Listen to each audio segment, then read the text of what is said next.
Hello दोस्तों, welcome to exam scale. आप सभी का आपके अपने परिवार एग्जाम स्केल में स्वागत है। आज की क्लास दोस्तों अति महत्वपूर्ण क्लास। आपने इसके पहले भी मेरी सारी वीडियो देखी होंगी और ये अगली वीडियो आपके लिए आई है जिसमें आपको मैथ्स और रीजनिंग दोनों के मिक्स क्वेश्चन आपको मिलेंगे। और ये क्वेश्चन आपके जो होंगे वो सारे एग्जाम में पूछे हुए क्वेश्चन होंगे जो बार बार आते हैं, उसी टाइप के क्वेश्चन मैंने इस वीडियो में रखे हैं। इसके साथ ही मैथ्स के जो इंपॉर्टेंट टॉपिक हैं उससे क्वेश्चन है, और रीजनिंग के जो इंपॉर्टेंट टॉपिक हो गए आपके जैसे सिलोनिज्म हो गया, ब्लड रिलेशन हो गया, एनोलॉजी हो गया, ये सारे इस टाइप के क्वेश्चन रखे हुए हैं। इसी टाइप का इसमें आपका जो है पेपर आता है। कुछ लोग कहते हैं कि आप क्वेश्चन आसान रखते हैं, तो उनको बता दूंगे मेरे दोस्त, जो आपका एग्जाम में क्वेश्चंस आते हैं वो सारे डिफिकल्ट नहीं होते हैं। उसमें से आपके 15 क्वेश्चन आसान रहेंगे और 5 क्वेश्चन जो हैं आपके कठिन रहेंगे। तो जो लेवल होता है लगभग यही रहता है, क्योंकि एसएससी जीडी के 10th लेवल के जो आपके लेवल का एग्ज़ाम है, इसीलिए ज़्यादा कठिन पेपर नहीं आता है। आपको सिर्फ लगता कठिन है, लेकिन जब पेपर देंगे तो आपको सब पता चल जाएगा। ठीक है, तो वीडियो को लास्ट तक देखिएगा आप लोग, और अगर वीडियो पसंद आए तो लाइक शेयर और सब्सक्राइब जरूर करिएगा। कल से दोस्तों live class GK GS current affairs और हिंदी के लिए चलेगी, जो कि 3:30 बजे से चलेगी। तो आप लोग कल से ज़रूर जुड़िएगा 3:30 बजे लाइव क्लास में मेरे, जिसमें आपका जीके का टेस्ट लाइव पूछा जाएगा। क्वेश्चन और आपको बताने हैं उस क्वेश्चन के आंसर, उसके बाद मैं उसमें डिटेल बताऊँगा उसके बारे में। तो चलिए आइए हम पहला क्वेश्चन देखते हैं। आइए मैथ का हम पहला क्वेश्चन शुरू करते हैं। देखिएगा पहला क्वेश्चन आप लोग ध्यान से, सारे क्वेश्चन आपके जो है प्रीवियस ईयर में आए हुए हैं। तो पहला क्वेश्चन देखिए क्या लिखा है। अमन तथा रमन एक कार्य को मिलकर 10 दिनों में पूरा कर सकते हैं। मतलब कि अमन और अमन जो है दोनों मिल करके एक काम को कितने दिनों में पूरा करते हैं? 10 दिनों में पूरा करते हैं। ठीक, और यहाँ पर देखिए लिखा है अमन जो है अकेला उस कार्य को कितने दिन में करता है? 12 दिन में करता है। तो दोनों बातों को ध्यान रखिएगा, अमन रमन एक साथ 10 दिन में और अमन अकेला 12 दिन में इसे करता है। तो पूछा है रमन अकेला इसे कितने दिन में खत्म करेगा काम को। तो आइए देखते हैं कैसे होगा। तो दोस्तों सबसे पहले यहाँ पर दिया हुआ है जो अमन है आपका, ठीक, अमन को ए से लिखेंगे और रमन को आर से लिखेंगे। ये दोनों मिलकर किसी कार्य को कितने दिन में कर रहे हैं? 10 दिन में कर रहे हैं। ठीक, रमन अकेला कितने दिन में करता है? जो रमन है आपका वो अकेला 12 दिन में, आपका जो अमन है, जो अमन है आपका वो 12 दिन में करता है। ठीक है, अब इन दोनों का हम एलसीएम लेंगे। जो कार्य होता है जितने दिनों में उसका एलसीएम लेते हैं, तो इसका एलसीएम आपका हो जाएगा कितना? 60। अब 12 से 60 में भाग देंगे, हम डिवाइड करेंगे तो कितने बार में जाएगा? 5 बार में, मतलब कि, और 10 से 60 को डिवाइड करेंगे तो 6 बार में। ये चीज़ क्या शो करता है आपका? जो 2 5 और 6 आया है, इसका मतलब ये है कि जो ए है, मतलब कि अमन एक दिन में 5 कार्य कर रहा है। ठीक, और जो ए प्लस आर मतलब कि अमन और रमन दोनों मिलकर के एक दिन में 6 कार्य कर रहे हैं। ठीक, तो इसका मतलब ये हुआ कि देखिए अमन और रमन मिलकर के 6 दिन में और अमन अकेला 5 दिन में कर रहा है। तो यहाँ पर हम जैसे ए प्लस आर इक्वल टू आपका हो गया कितना? 6, मतलब दोनों मिलकर एक दिन में 6 काम करते हैं। यहाँ पर अमन की जो आया है 5 आया है, यहाँ पर रखेंगे जब तो आर की वैल्यू 1 आ जाएगी। जब इसको उधर करेंगे तो 6 में से 5 जाएगा। तो आर मतलब एक दिन में कितना काम करता है? 1 काम करता है। और टोटल काम कितना दिया है? 60। तो आर कितने दिन में काम करेगा? तो टोटल काम से एक दिन में जितना करता है उसको डिवाइड करते हैं, मतलब कि 60 दिन में ये कार्य करेगा। कौन? रमन। इस तरह से इसको करते हैं। ये देखिए टोटल कार्य में से आर जितने, मतलब कि रमन जितने दिन में एक दिन में जितना कार्य करता है उससे डिवाइड करते हैं। तो 60 दिन 60 काम टोटल है, और एक दिन में कितना काम करता है? 1। तो 1 से इसीलिए डिवाइड किया गया है। ठीक है, अब आइए दूसरा क्वेश्चन देखते हैं। दूसरा क्वेश्चन देखिए आया हुआ क्वेश्चन है ये, इसको हम बता दें। इसमें देखिए क्या दिया है। किसी धनराशि पर 5% वार्षिक दर पर 2 वर्षों का चक्रवृद्धि ब्याज और साधारण ब्याज का अंतर ₹1.5 यानी कि 1.5 है। धनराशि क्या होगी? यहाँ पर प्रिंसिपल पूछा है, पी की वैल्यू। देखिए यहाँ पर क्या दिया हुआ है, जो वार्षिक ईयरली जो आपकी रेट दी हुई है कितनी है? 5% है, मतलब कि आर की वैल्यू हो गई। आर की वैल्यू कितनी दी हुई है? यहाँ पे 5% दी हुई है। ठीक है, 2 साल दिया है। तो इसका देखिए एक डायरेक्ट फार्मूला होता है इन दोनों के डिफरेंस का निकालने का। जो डिफरेंस मतलब कि डी होता है, इसका फार्मूला होता है पी आर स्क्वायर अपॉन 100 का स्क्वायर। ये फार्मूला आप लोग नोट कर लीजिएगा। ठीक है, इंपॉर्टेंट है। अगर यहाँ पर 2 वर्षों के लिए 2 वर्षों के लिए वाला क्वेश्चन आता है इस तरह का, तो ये फार्मूला आप लोग लगाएंगे तो सॉल्व हो जाएगा। ठीक, अब इसमें वैल्यू रखेंगे। डिफरेंस कितना दिया हुआ है? 1.5 दिया हुआ है। प्रिंसिपल आपका निकालना है, और आर कितना दिया है? 5। तो 5 का स्क्वायर 25 हो जाएगा। ठीक, नीचे आपका 100 इंटू 100 इसको अलग अलग कर लेंगे। ठीक है, अब क्या करेंगे? 25 से इसको काटेंगे, 100 को कितने बार में जाएगा? 4 बार में। ये हो जाएगा आपका टोटल 400, और 400 में आपका 1.5 से मल्टीप्लाई करेंगे आप तो कितना आएगा? 600 आ जाएगा। ठीक है, 400 से इसमें मल्टीप्लाई करेंगे तो आपका ये आ जाएगा 600। यही आपका क्या हो जाएगा प्रिंसिपल, यानी कि धनराशि जो हो जाएगी आपकी वो 600 हो जाएगी। इस तरह से इसको करते हैं।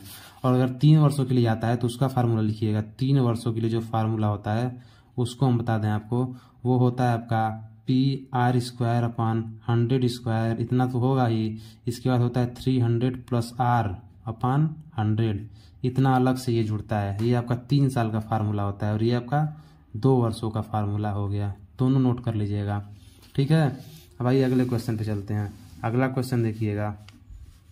अगला क्वेश्चन ये देखिए। क्वेश्चन बहुत लोग कह रहे थे कि क्वेश्चन आसान रह रहे हैं सर, तो बता दें उनको कि जो सारे क्वेश्चन थोड़ी कठिन होते हैं, उसमें से कुछ क्वेश्चन आसान होते हैं और कुछ कठिन होते हैं। तो इसीलिए आप लोग इस पर ना ध्यान दीजिए, जितना बताया जा रहा है उतना पढ़ते चलिए और उस टाइप के क्वेश्चन लगाइए। देखिए ये क्वेश्चन है, क्रिकेट के किसी खिलाड़ी का उसके द्वारा खेली गई 8 पारियों में, क्या दिया हुआ है, क्रिकेट के किसी खिलाड़ी का उसके द्वारा खेली गई 8 पारियों में बनाए गए रनों का कोई औसत है। मतलब औसत दिया नहीं गया है, बस बोला है कि कोई औसत उसका है 8 पारियों में जो खेला गया है, ठीक। 9वीं जो उसकी पारी होती है उसमें वह 100 रन बनाता है और जिससे उसके रनों की औसत कितनी हो जाती है, 9 की वृद्धि हो जाती है। जो कुल औसत होती है उसके 100 रन बनाने से उसमें 9 रन की वृद्धि हो जाती है, ठीक है। तो पूछा है कि उसके रनों का जो नया औसत हो जाएगा वो क्या होगा। तो आइए देखते हैं इस क्वेश्चन को। सबसे पहले हम क्या करेंगे, देखिए यहाँ पर औसत दिया नहीं हुआ है तो इसीलिए मान लेंगे कि रनों का औसत हमारा कितना है। रनों का जो औसत यानी कि एवरेज जो हो जाएगा वो x मान लेते हैं, ठीक है। x को मान कर चलते हैं इस तरह के क्वेश्चन में। इसका ट्रिक भी होता है, लेकिन आप बेसिक से जानेंगे तो सही रहेगा। ट्रिक भूल जाती है लेकिन बेसिक जो है आपको हमेशा याद रहता है। तो x रन बना लिया। अब इसके बाद आपको क्या करना है, देखिए 8 पारियों में x रन बनाता है, मतलब कि औसत x है, तो टोटल निकालने के लिए क्या कहेंगे 8x हो जाएगा, ठीक है। जैसे कि मान लीजिए कि आप 3 लोगों की आयु कितनी है, औसत कितना है 30 है, तो टोटल औसत कितना, मतलब टोटल एज कितनी हो जाएगी, तो 30 में 3 का मल्टीप्लाई करते हैं तो कितना हो जाता है 90। उसी तरह से यहाँ पर भी होगा, 8 पारियों में जो रनों का औसत है वो कितना है x है, तो टोटल कितना हो जाएगा 8x हो जाएगा, ठीक। अब क्या बोला 9वीं पारी में कितना रन बनाता है 100, तो 100 इसमें ऐड करेंगे 9वीं पारी में, तो टोटल पारियां कितनी हो गई, यानी कि टोटल 8 ये है और एक ये, टोटल हो गई 9 पारी, ठीक है। अब इसके बाद इसको क्या करेंगे, इसका औसत कितना हो जाता है, पहले x था और बढ़कर अब 9 हो जाता है। बस शब्दों के जो वर्ड होते मतलब जो होते हैं दिए होते हैं उसको आप लोग बस ध्यान से समझते चलिए और जैसे जैसे बोलता जाए वैसे करते चलिएगा। अब इतना इक्वेशन हो गया। अब इसको सॉल्व करेंगे हम, तो बता दें आपको, देखिए क्या आएगा 8x + 100 = 9 को उधर से मल्टीप्लाई कर देंगे तो 9x + 81 हो जाएगा। यहाँ से x की वैल्यू आपकी कितनी आ जाएगी 19 आ जाएगी। जब इसको 8x को इधर करेंगे तो 9x में से x जाए 8x जाएगा तो x बचेगा, और 100 में 81 इधर करेंगे तो 19 बचेगा। तो ये आपका हो जाएगा जो पहले का औसत, जो 8 रनों का औसत था, मतलब 8 मैचों में जो रनों का औसत था वो कितना था 19। तो पूछा क्या है, नया औसत पूछा है ना, तो नया जो औसत हो जाएगा वो कितना था x + 9, x कितना है 19 और 9 इसमें ऐड कर देंगे तो कितना आ जाएगा रनों का औसत 28 आ जाएगा, ठीक। ये इसका आंसर हो जाएगा, ठीक है। इसको देख लीजिएगा, अगर ना समझ आएगा तो एक बार रिपीट कर लीजिएगा इसको आप लोग। अब भाई अगला क्वेश्चन देखते हैं। ये क्वेश्चन देखिएगा, ये वाला क्वेश्चन तो आसान है लेकिन पूछता जरूर है, सभी को आता होगा ये, लेकिन फिर भी हम इसको आसान तरीका बताते हैं करने का। देखिए दिया हुआ है 2 संख्याओं 4 और 5 के अनुपात में है, ठीक। पहली संख्या को 20% बढ़ाया जाता है और दूसरी संख्या को 20% कम किया जाता है। तो आइए देखते हैं इसको करने का तरीका जो होता है। देखिए 4:5 दिया हुआ है, ठीक। यहाँ पर हम अपने से क्या करेंगे 2 जीरो बढ़ा लेंगे, इससे कोई इफेक्ट पड़ने वाला नहीं है, ठीक है। इससे कर लेंगे अगर इस तरह हम, तो क्वेश्चन आसान हो जाता है। अब 20% की वृद्धि करेंगे इसमें, मतलब कि कितना बढ़ाना है 120% बढ़ाना है, और इसमें 20% कम करना है तो कितना हो जाएगा 80 हो जाएगा। ये निकालना है इसका। जब इसमें ये 2 जीरो से 2 जीरो कट जाएगा, फिर यहाँ 12 से 120 में 4 का मल्टीप्लाई करते हैं तो 480 आता है, ठीक। और यहाँ से ये 2 जीरो से ये 2 जीरो कट जाएगा तो कितना आ जाएगा 400 आ जाएगा। इतना आ गया। अब इसे आप 8 से काटेंगे तो कितने बार में जाएगा, 0 से 0 ये कट गया, 8 6 48 और 8 5 40, तो जो नया रेशियो आया वो 6:5 हो गया। इस तरह से ये वाला क्वेश्चन करते हैं। अगर आप 4 और 5 लेकर के चलते तो पॉइंट में आता तो थोड़ा सा दिक्कत होता, इसीलिए इसमें 2 जीरो बढ़ा लिया गया, तो इससे ये क्वेश्चन आसान हो गया। अब आइए अगला क्वेश्चन देखते हैं। अगला क्वेश्चन देखिएगा, ये क्वेश्चन देखिए रेलगाड़ी का क्वेश्चन है, हमेशा पूछता है एग्जाम में। इसको करने का हम 2 तरीका आपको बताएंगे, ठीक। पहले क्वेश्चन को देखिए ध्यान से, क्वेश्चन को आप लोग 2-3 बार पढ़ा करिए। कोई रेलगाड़ी 110 मीटर लंबे किसी प्लेटफॉर्म को 40 सेकंड में तथा उस प्लेटफॉर्म पर खड़े एक लड़के को 30 सेकंड में पार करती है। तो रेलगाड़ी की लंबाई इसमें पूछा है, ठीक है। अब इसको आप लोग दो तरह से सोच सकते हैं। पहला ये कि देखिए 110 मीटर लंबे प्लेटफॉर्म को कितने सेकंड में पार करती है, 40 सेकंड में, और एक लड़के को 30 सेकंड में पार करती है। इसका मतलब ये हुआ कि जो आपका लड़के को पार करे या खंभे को पार करती है, तो इसका मतलब ये होता है कि उसने अपनी स्वयं की दूरी पार की है, ठीक। दो तरीका इसको अभी हम बताएंगे इसको आपको करने का। तो इसका समझिएगा, जैसे कि एक लड़के को या फिर किसी खंभे पोल को पार करती है कोई भी रेलगाड़ी, तो वो अपनी ही दूरी को पार करती है। तो इसका मतलब है यहाँ पर देखिए 30 सेकंड में लड़के को पार करती है, मतलब उसने 30 सेकंड में अपनी दूरी चली है। समझे इसका मतलब, 30 सेकंड में उसने अपनी लंबाई को सिर्फ पार किया है। और यहाँ पर देखिए 40 सेकंड दिया है, तो इसमें 30 + 10 करेंगे, 30 तो अपनी हो गई और 10 बचा जो इसमें से, वो 10 इसमें इसके द्वारा चला गया, ठीक। तो इसका मतलब ये हो जाएगा कि जो इसकी चाल हो जाएगी 110 मीटर कितने 10 सेकेंड में चली, तो इसकी चाल कितनी आ जाएगी 100 मतलब कि 11 मीटर प्रति सेकेंड आ जाएगी। इसको समझिएगा, ये थोड़ा सा कठिन है समझने में, लेकिन समझिएगा। फिर से समझाते हैं। देखिए 30 सेकेंड में उसने अपनी दूरी तय की और उसको अपनी दूरी और साथ में प्लेटफॉर्म की दूरी दोनों को तय करने में 40 सेकेंड लग रहा है। तो इसका मतलब क्या हुआ, 10 सेकंड जो यहाँ इन दोनों का डिफरेंस हो रहा है 40 और 30 का, वो 10 सेकंड क्या लगा होगा ये 110 मीटर लंबे प्लेटफॉर्म को पार करने में। तो इसीलिए 110 से 10 को डिवाइड करेंगे तो इसकी क्या आ जाएगी, चाल आ जाएगी किसकी, ट्रेन की। तो कितनी है 11 मीटर प्रति सेकेंड, ठीक है। अब आइए इसको निकालते हैं। अब 11 मीटर इसकी चाल आ गई। ट्रेन की लंबाई निकालने के लिए क्या करेंगे, देखिए इस फॉर्मूला क्या होता है, स्पीड इक्वल टू क्या होता है, डिस्टेंस अपॉन टाइम होता है, ठीक। स्पीड कितनी है 11 मीटर प्रति सेकेंड है, ठीक। 11 मीटर जो पर सेकेंड इसकी स्पीड हो गई। डिस्टेंस आपका कितना दिया है, यही आपको निकालना है, रेल की जो आपकी लंबाई। और पार कितने में करता है 30 सेकेंड में। अब इसको मल्टीप्लाई करेंगे, जो डी की वैल्यू आ जाएगी वो 330 मीटर आ जाएगी। यही आपकी क्या हो जाएगी, रेल की लंबाई हो जाएगी, ठीक है। इस तरह से इसको करते हैं। अब आइए दूसरा तरीका जो आसान है उसको बताते हैं। दूसरा तरीका आपका ये हो जाएगा इसको करने का। यहाँ पर आपको क्या दिया हुआ है, जैसे कि जो फार्मूला ये वाला देख रहे हैं इसमें आपको रखना है इसकी वैल्यू। तो डिस्टेंस क्या होती है, मान लीजिए रेलगाड़ी की कोई डिस्टेंस रही होगी x, ठीक, और जो प्लेटफॉर्म का है वो 110 है, ये टोटल डिस्टेंस हो गई। अब इसको डिवाइड किससे करते हैं, टाइम से, और टाइम कितना है 40 सेकेंड। अब इसके बराबर दूसरा वाला देखते हैं। ट्रेन की लंबाई कितनी है x, वो स्वयं की दूरी यानी कि लड़के को पार करे स्वयं की दूरी कितने दूर 30 सेकंड में पार करती है, ठीक। इतना कर लेंगे, इस इक्वेशन बना लिए।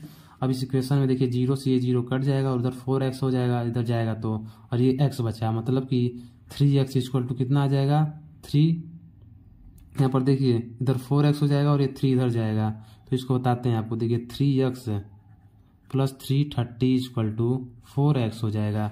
अब यहाँ से 3x को उधर करेंगे तो x की जो वैल्यू आ जाएगी आपकी वो 300 मीटर आ जाएगी। तो देखिए दोनों तरीके से आंसर वही आ गया।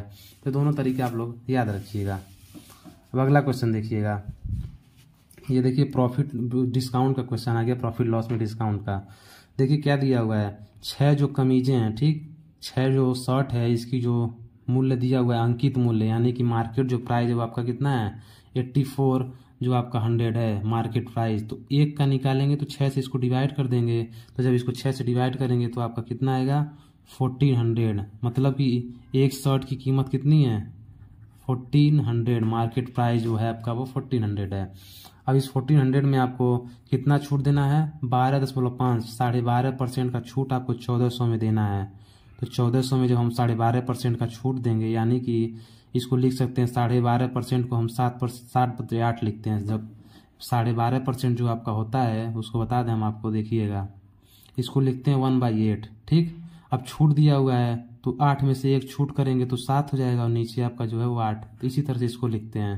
तो यहाँ पर ये हो गया। अब इसको जब काटेंगे तो जो आपका आएगा वो 1225 आएगा शायद, देखिएगा यहाँ पर 8 कम 8 हो गया और इधर जब बचेगा 6, तो इस तरह से इसको हम करेंगे तो यहाँ पर आपका 1225 आएगा, ठीक, मल्टीप्लाई काटने पे। तो ये आपका डिस्काउंट देने के बाद एक शर्ट की जो आ गई क्या आ गई मार्केट, मतलब कि आपकी वैल्यू आ गई डिस्काउंट देने के बाद। अब बोला क्या है यहाँ पर देखिए बोला है कि जो 4900 में आपकी कितनी कमीज आप खरीद सकते हैं। अगर आपको 4900 रुपये दिया जाए और एक शर्ट की कीमत कितनी है 1225 डिस्काउंट के बाद, तो टोटल कितनी शर्ट आप खरीदेंगे। तो अब इसके लिए आपको क्या करना होगा, 4900 में आप 1225 का डिवाइड कर देंगे। ठीक है, जब ऐसा आप करेंगे तो आपका देखिए कितना आएगा, इसको डिवाइड करिए आप लोग, तो जो आपकी वैल्यू आ जाएगी वो आएगी। तो जब इसको डिवाइड करेंगे 4900 से, जब इसको इससे डिवाइड करते हैं तो कितने बार में जाएगा, ये 4 बार में जाएगा। काट लीजिएगा आप लोग, 4 बार में जाएगा इन। ठीक है, तो इसका मतलब ये होगा कि आप 4900 में कितनी शर्ट खरीद सकते हैं, 4 शर्ट आप 4900 रुपये में खरीद सकते हैं। तो इस तरह से इसको करते हैं। अब आइए रीजनिंग के क्वेश्चन देखते हैं। रीजनिंग के कुछ इंपॉर्टेंट क्वेश्चन है, आपको बताते हैं हम उसको। देखिएगा यहाँ पर दिया हुआ इस तरह के क्वेश्चन आते हैं। ये पास एक क्वेश्चन, लूडो के क्वेश्चन जो होते हैं ना, वो इस तरह से आता है। इसमें आपको दे देगा कि ऐसे ही 3 तरह का आपको दे देगा। ठीक, अब इसमें पूछता है कि 2 के विपरीत क्या हो जाएगा, 4 के विपरीत, 6 के विपरीत, ऐसे पूछता है। तो इस टाइप क्वेश्चन करने का बहुत आसान तरीका होता है। अगर 2 भी होते हैं तब भी हो जाएगा, अगर 3 होते हैं तो सबसे पहले हम क्या करते हैं, दोनों में कॉमन ढूंढते हैं। तो इन दोनों में तो कॉमन आप देख रहे होंगे 1 और 2 दोनों कॉमन है, तो इसका मतलब 3 का अपोजिट 5 हो गया, सीधे हो जाता है। अगर 2 कॉमन है, जो तीसरा बचता है वही उसका अपोजिट हो जाता है। तो 1 2 इसमें दोनों कॉमन हो गए, तो 3 का अपोजिट 5 हो जाता है। तो यहाँ पर लिख देंगे 3 का अपोजिट हो गया 5। अब इन दोनों में देखिए 6 5 2 इसमें दिया हुआ है, 5 2 इसमें दिया हुआ है। ठीक, 5 2 इसमें कॉमन है, 5 2 इसमें कॉमन है। तो इसका मतलब 1 के अपोजिट क्या हो जाएगा, 6 हो जाएगा। 1 के जो अपोजिट हो जाएंगे वो क्या हो जाएंगे, 6 हो जाएंगे। तो जब 3 का 5 हो गया, 1 का 6 हो गया, 2 का अपने आप क्या हो जाएगा, 4 हो जाएगा। ठीक है, तो यही इसका करने का तरीका होता है। इसको आप लोग नोट कर लीजिएगा, इस तरह से इसको क्वेश्चन को हम करते हैं। ठीक, अगर ऐसे नहीं आता समझ में तो यहाँ देखिए इन दोनों को आप ले लीजिए, ये पहला वाला और तीसरा वाला, इन दोनों में कॉमन क्या है, 2 कॉमन है। ठीक, दूसरा तरीका हम बता रहे हैं इसको करने का। इसमें 2 कॉमन है, तो अब इसको हम लोग क्या करते हैं, क्लॉकवाइज चलेंगे। जो इधर 2 देख रहे हैं आप, इसको क्लॉकवाइज ऐसे चलेंगे। ठीक, तो पहले 2 हो जाएगा, 2 के बाद क्या आएगा, क्लॉकवाइज चलने पे 3 आएगा, 3 के बाद क्या आ जाएगा, 1 आ जाएगा। ठीक है, अब दूसरे वाले इसमें तीसरे वाले में देखेंगे, यहाँ से स्टार्ट करेंगे, जो कॉमन होता है इधर से क्लॉकवाइज चलना शुरू कर देते हैं। ठीक है, तो पहले आएगा 2, 2 के बाद क्या आएगा 5, उसके बाद क्या आ जाएगा 6 आ जाएगा। तो इसका मतलब ये हुआ 1 के अपोजिट आपका 6 हो गया, 3 के अपोजिट 5 हो गया। अब 2 के अपोजिट कुछ नहीं बचाता है, तो यहाँ पर 4 हो जाता है। ठीक है, तो यही आपका आंसर हो जाएगा, यहाँ पर 4 इसके विपरीत हो जाएगा। इस तरह से इसको करते हैं। अब ये वाला क्वेश्चन देखिए, सिलोनिज्म का क्वेश्चन है। ये क्वेश्चन बहुत आसान होता है, लेकिन लोग गलत कर देते हैं अक्सर इसको। मुझे भी पहले गलत हो जाता था क्वेश्चन, लेकिन अब मेरे से एक भी क्वेश्चन इस टाइप का कभी भी गलत नहीं होता है। तो आइए हम तरीका बताते हैं इसको करने का। इसको करने का तरीका होता है कि आप इसे सर्कल बना के करिए। एक 50 और 100 वाला भी कॉन्सेप्ट होता है, लेकिन ये जो आसान होता है सर्कल बना के करने वाला, ये सबसे आसान तरीका होता है। तो देखिए क्या करेंगे, क्या बोला है, कथन को पहले पढ़ते हैं और कथन जब दोनों करने के बाद निष्कर्ष को उसमें मिलाते हैं। अगर वो सही निकलता है तो सही करते हैं। तो पहले देखिए यहाँ पर क्या बोला है, कुछ पेंसिल लाल हैं। तो पहले यहाँ पर हम क्या बनाएंगे, पेंसिल को हम क्या लिखेंगे, पी से लिखेंगे, पी से पेंसिल हो जाएगा। ठीक, तो जो यहाँ पर देखिए कुछ पेंसिल बोला है, तो इसमें से कुछ हिस्सा निकालेंगे और उसके ऊपर सर्कल बना के ऐसे कर देंगे। मतलब कि कुछ पेंसिल क्या है, कलम हो जाएंगे। मतलब कि ये वाला जो हिस्सा आपका है क्या है, वो कलम है। ठीक है, पूरा पेंसिल नहीं, कुछ बोला है इसीलिए हम इतना ही हिस्सा लिए हैं। ठीक, अब दूसरा वाला क्या बोला है, कुछ कलम लाल हैं। ठीक, तो कुछ कलम है तो थोड़ा सा इसका हम कलम का ले लेंगे, यानी कि जो ये वाला हिस्सा आप देख रहे हैं वो क्या है, लाल, ये पूरा लाल है। और जो इन दोनों में कॉमन क्या है, ये वाला हिस्सा है, ये आपका जो कलम है ये लाल भी है। ठीक, और ये वाला, ठीक है, इस तरह से हो गया। अब देखिए इसमें क्या पूछा है, निष्कर्ष निकालते हैं। निष्कर्ष देखिए क्या लिखा है, कुछ जो पेंसिल है, मतलब कि ये जो आपका पूरा पेंसिल है इसमें से कुछ जो पेंसिल है लाल है, लाल तो इधर है, पेंसिल इधर है, इन दोनों का कोई भी आप आपस में क्या है, संबंध नहीं है। तो इसीलिए आपका जो पहला वाला निष्कर्ष है ये गलत हो जाएगा। ठीक, दूसरा निष्कर्ष देखिए क्या बोला है, कुछ जो ये लाल हैं ये कलम है, मतलब कि दोनों चीज अपोजिट है इसके ना। देखिए कुछ कलम लाल है या फिर कुछ लाल कलम है, ये दोनों सही हो जाएगा। अगर यहाँ पर दिया है कुछ कलम लाल है तो कुछ लाल भी जो होंगे कलम होंगे। आप देख रहे होंगे कि अगर कुछ जो है कलम लाल हैं तो कुछ जो लाल हैं वो कलम भी हैं। ठीक है, तो ऐसे इसको करते हैं। इसमें से जो दूसरा वाला निष्कर्ष हो जाएगा सही हो जाएगा, पहला वाला गलत और दूसरा वाला सही। इस टाइप के क्वेश्चन और अभी हम आगे कराएंगे। अब आइए अगला क्वेश्चन देखते हैं। अब अगला क्वेश्चन देखिए, ये देखिए रीजनिंग का जो तीसरा क्वेश्चन है ये हम बताते हैं। यहाँ पर देखिए इस तरह के क्वेश्चन देते हैं, जैसे कि कोड भाषा में आपको दे देता है कि जेट का मतलब क्या है 33, मीट का मतलब क्या है 36, तो यहाँ पर 6 का पूछा है क्या हो जाएगा। तब इसमें देखिए रीजनिंग में आपको अपने से दिमाग लगाना पड़ता है, इसको कोई बताएगा थोड़ी कि जो कोई करेक्ट क्वेश्चन आपको बता नहीं देगा कि हाँ यही एग्जाम में आएगा पढ़ लो। यहाँ पर आपको थोड़ा सा दिमाग लगाना पड़ता है। तो सबसे पहले आपको क्या याद होना चाहिए, सारे जो अल्फ़ाबेट्स होते हैं उनके आपको नंबर्स याद होने चाहिए A to Z। जैसे एक का आपका 1 हो जाता है, ठीक। अगर कोई हमसे तो पूरा याद है, आप कहीं से भी पूछ सकते हैं। T का 20 हो जाएगा, ठीक। W का 23 हो जाएगा, X का 24 हो जाएगा, M का 13 हो जाएगा, T का जो है 20 हो गया आपका, S का 19 हो गया, ठीक। Q का हो जाएगा 17 हो जाएगा, G का 7 हो जाएगा, ठीक। D का 4 हो जाएगा, ऐसे करके Y का 25 हो जाएगा। मतलब ये आपको याद होना चाहिए, तभी आप इस टाइप के क्वेश्चन को कर पाएंगे। अब आइए देखते हैं क्या बोला है। जेट का जो बोला है आपको एक चीज इसमें से उठा लीजिए, उसी टाइप वही इस पे भी फॉलो हो जाएगा। तो जेट को हम उठाएं, ये कितना दिया हुआ है 33। अब ये कैसे हुआ आइए देखते हैं। जे का जो होता है वो कितना होता है 10, ई का 5 नंबर पे होता है, और टी होता है जो 20 नंबर पे होता है। इसको जोड़ने पे जो आपका आ रहा है 10 20 30 और 5 35। तो ये कैसे आया होगा, आप दिमाग लगाइए आप लोग। तो इसमें से क्या किया है -2 कर दिया है। वही चीज इसमें भी हुआ है। इसको जब जोड़ेंगे आप तो 38 आएगा। 13 5 और 20 को जोड़ेंगे तो 38 हो गया, और 2 माइनस कर दिया है 36 हो गया। वही काम यहाँ पर हम इसमें करते हैं। 6 का क्या होता है, एस का हो गया 19, आई का हो गया 9, और एक्स का क्या होता है आपका 24 होता है। अब इसको जब आप जोड़ेंगे तो ये कितना आएगा 9 9 18 और 4 22, मतलब कि 2 लिख देंगे और बचा 2, 2 और 1 3, 3 2 5। इसमें से 2 माइनस करेंगे तो आपका कितना आएगा 50। ये आपका आंसर हो जाएगा। तो इस तरह से इस टाइप का क्वेश्चन करते हैं। ये नंबरिंग आप लोग याद कर लीजिएगा, जैसे अल्फ़ाबेट्स के जितने भी नंबरिंग हो जाएंगे, ठीक। और इसका अपोजिट भी आपको याद करना है। इसको भी हम एक दिन ट्रिक बना के आपको बता देंगे कैसे सब याद हो जाएगा। अब ये देखिए रिलेशन, ब्लड रिलेशन का क्वेश्चन भी एक क्वेश्चन आता है। अब इसमें क्या बोला है, इसको 2-3 बार पढ़ा करिए आप लोग, ये नहीं तो गलत हो जाएगा। मनीष की ओर संकेत करते हुए अजय ने एक महिला से कहा, वह मेरी बेटी की माँ के पिता का बेटा है। तो अजय का मनीष से संबंध क्या है वही पूछा है इसमें। तो आइए हम क्वेश्चन को करते हैं। तो यहाँ पर देखिए अजय बोल रहा है ना, तो यहाँ पर अजय को लिख लेंगे, ठीक। अजय ने क्या बोला, वह मेरी बेटी, मतलब इसकी जो बेटी हो जाएगी इससे नीचे रहेगी, और बेटी को हमेशा या फिर फीमेल को हमेशा ऐसे सर्कल बनाते हैं, और मेल को हमेशा त्रिभुज बनाते हैं। तो इसको ध्यान रखिएगा आप लोग।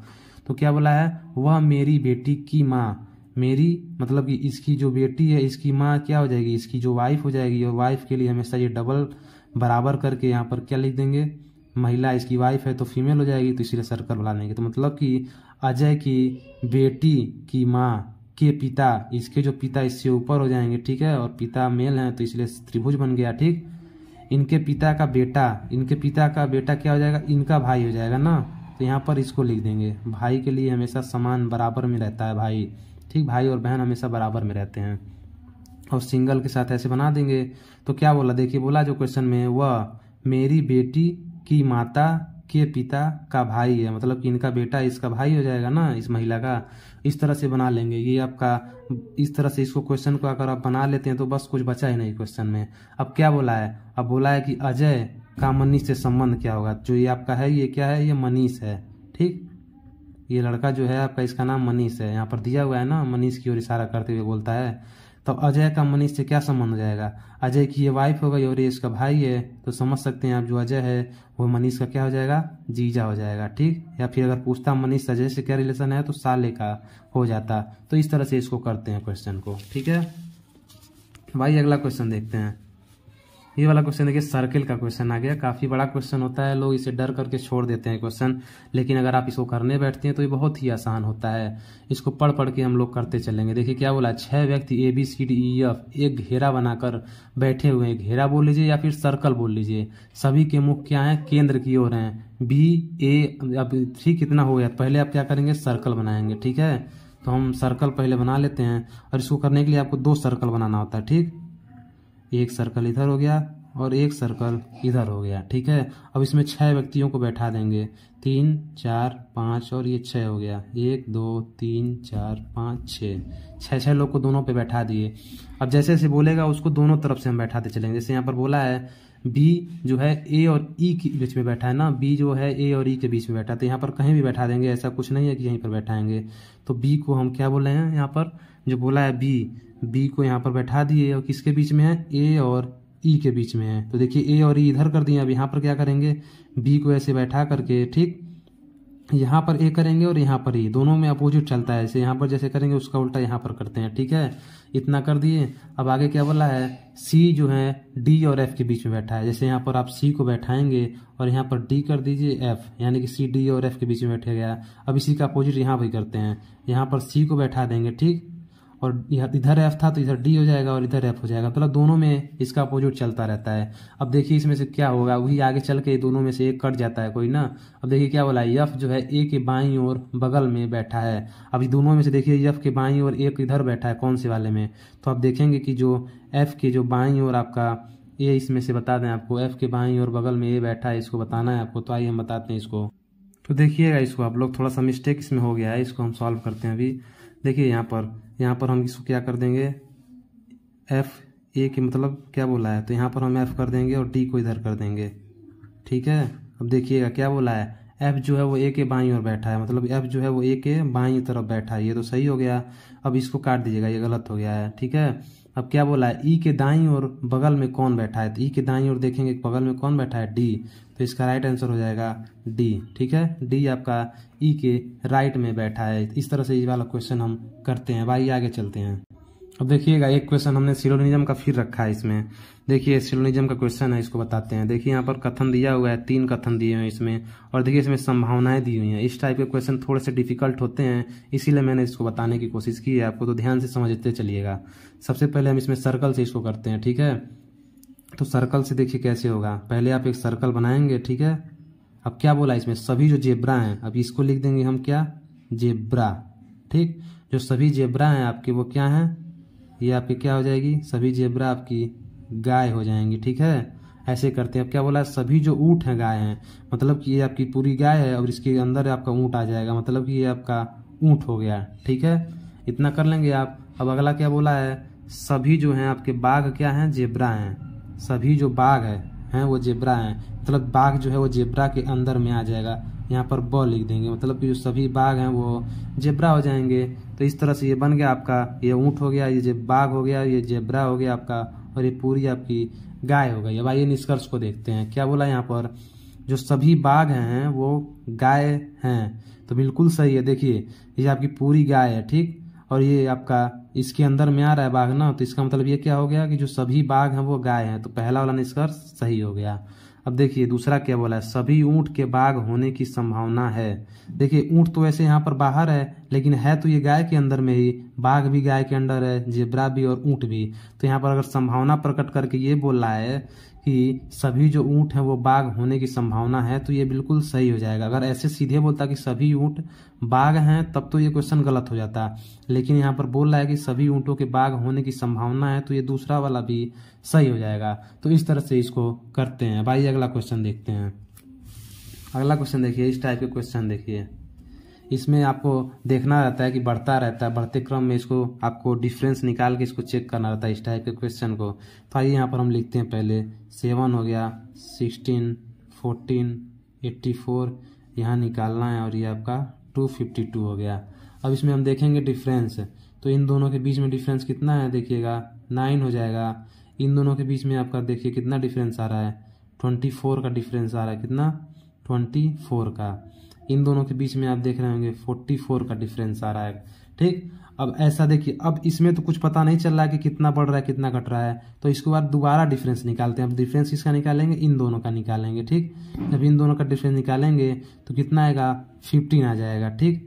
इन दोनों का डिफरेंस कितना आएगा, 20 आ जाएगा, ठीक।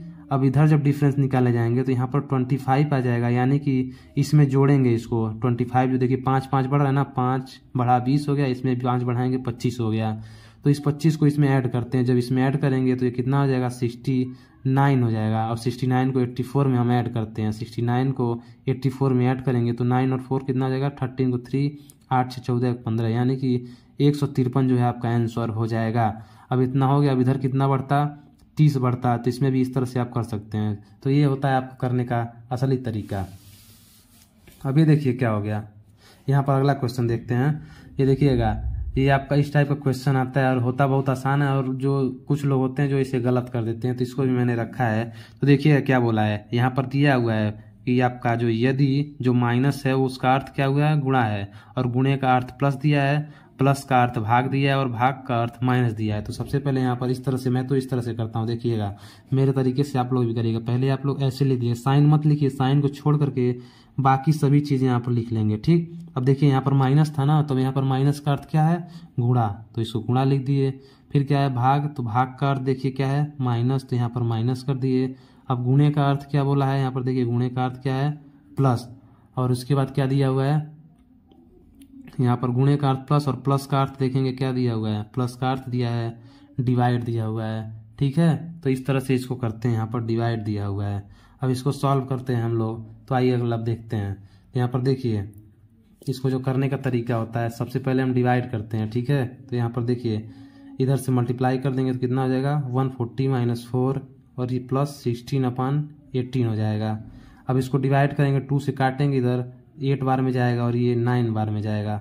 अब एलसीएम लेकर के इसको हम सॉल्व कर सकते हैं। तो जब एलसीएम लेंगे तो ये 9 से इधर मल्टीप्लाई हो जाएगा, यानी कि 140 × 9 माइनस 9 4 जा 36 प्लस 8 अपन टोटल क्या हो जाएगा, 9।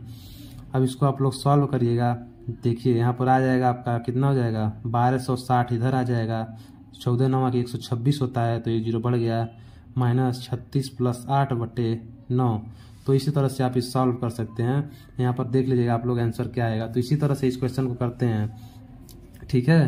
तो ये आपका करने का तरीका होता है। तो ये थी आज की वीडियो, अगर पसंद आई हो तो लाइक शेयर और सब्सक्राइब जरूर करिएगा। Thank you for watching.